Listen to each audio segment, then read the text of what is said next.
Hello friends, it's the Iron Agent with you. The second part of episode 19 of the Multiverse version of Dom Studios' Skibidi Toilet was recently released, where we watched a scientist and a clown boss battle, with the participation of Cameraman Titan and Speakerman Titan. Also at the end we got our first look at a new race, the Photomen. But what abilities and skills do these new agents have? And of course, I'll also tell you what happened to the cameraman during hypnosis. And just as importantly, we'll discuss many other secrets and details from this episode, so be sure to watch this video from start to finish so you don't miss anything important. Also subscribe to the channel, as 97% of viewers watch me unsubscribed. Imagine, out of all the people who watch me, only 1 in 35 are subscribed. So let's fix this problem. And you can do it very simply. Just click on the red subscribe button below the video. Plus, you won't miss any of my new videos. So let's start the analysis. Part 2 of episode 19 begins with the speaker, Titan, getting punched by the clown boss so hard that he did a somersault on his back. Naturally, he wasn't happy about it and decided to get revenge. We then see an epic fight between the scientist and cameraman Titan. Both characters are very strong and their battle continues on equal footing. Although cameraman Titan has to use his shield sometimes against the cheater green poison. Next, as we see, the toilets were stronger at this point. But it's temporary, because Cameraman Titan came up with a plan, and he and Speakerman Titan started using their "let's show you who we are, come here villains" combat mode. We then see Speakerman Titan grab his double-sided axe, which we already talked about in the previous analysis. Well then, a full-on epic battle ensues, where the Titans are very successful against the toilets. I think it will be superfluous to comment on each of their blows. You can see for yourself, the fight is very fierce. Then the scientist managed to steal Cameraman Titan's hammer with his magnets, and already wanted to use his time cannon.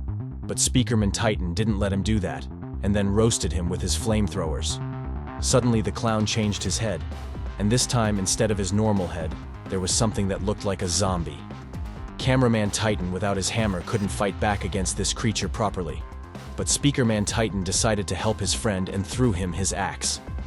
And this, by the way, reminded me of the moment from the movie Avengers: The Final Destination, where Captain America used Thor's hammer instead of his shield. And afterwards they also exchanged them, again, just like in the movie. This is most likely a reference to that, or just an amusing coincidence. And then the fun part starts. The clown shoots paint right into the cameraman Titan's camera. The one, due to the poison blocking his view, takes off his lens. So what do we see? The clown pulls a TV screen out of his mouth, which is a reference to the original TV series Skibidi Toilet. In that show as well, the cameraman has his lens removed and is hypnotized by the TV. However, there is a slight difference here. The cameraman, instead of becoming evil, instead becomes even angrier and gets a second wind, which helps him finish off the clown. He does this with his core, similar to how TV man Titan did it to the scientist. This is a continuation of a reference to episode 67 of Skibidi Toilet.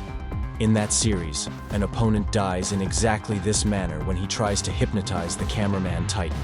Thus, it's clear that it's best for Titan to avoid the TV screen, because regardless of the series, it could lead to death.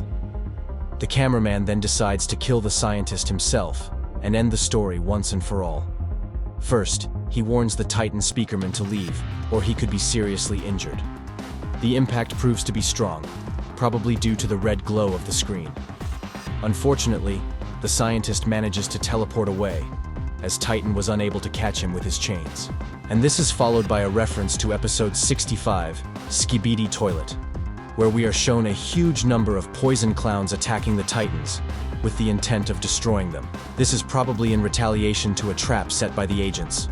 In episode 14, we saw that the drilling Titan used a similar method to destroy the scientist. However, the scientist managed to teleport away, and it seems that in revenge, he decided to punish Speakerman Titan and Cameraman Titan, using the same principle.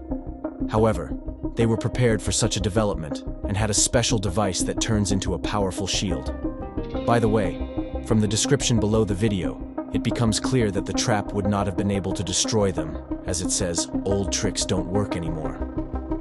After surviving, we see the most mysterious moment when our eyes see a new race, the Photomen. If you remember, they were introduced in the first part of episode 19, where one of them became invisible using ink. I used to think they would be pencil men or pen men, since we've seen them in many places. But it turned out to be the Photomen, who are the second race who have the ability to record. Previously, we only saw episodes on behalf of the cameramen, but now we will occasionally see episodes on behalf of the new race as well. This can't help but make us happy. We can also notice that this representation of the race is dressed in a solid suit and has gold accessories in some places. This suggests that he is a member of the secret elite caste of this race and not an ordinary representative. Also, equally important is the reaction of the Titans to him. Based on their emotions, we can conclude that this is the first time they've seen a Photoman. The question of where they come from and what they need is a complicated one. But if you want a full exploration of this new race, give it a like. Now, an additional detail. As we remember, Part 1 ended with the Titans meeting the main villain's Skibidi Toilet, and Part 2 doesn't start with the same shot. We see the clown boss punching the Titan spokesman. However, we lack the in-between moment to understand how it happened. Therefore, we will most likely see this moment in the full episode 19, as soon as Dom Studio reveals it. So make sure you're subscribed to my channel so that once the full version comes out, you won't miss my analysis. Well, it's been the Iron Agent with you. Good luck everyone, and bye-bye. See you later.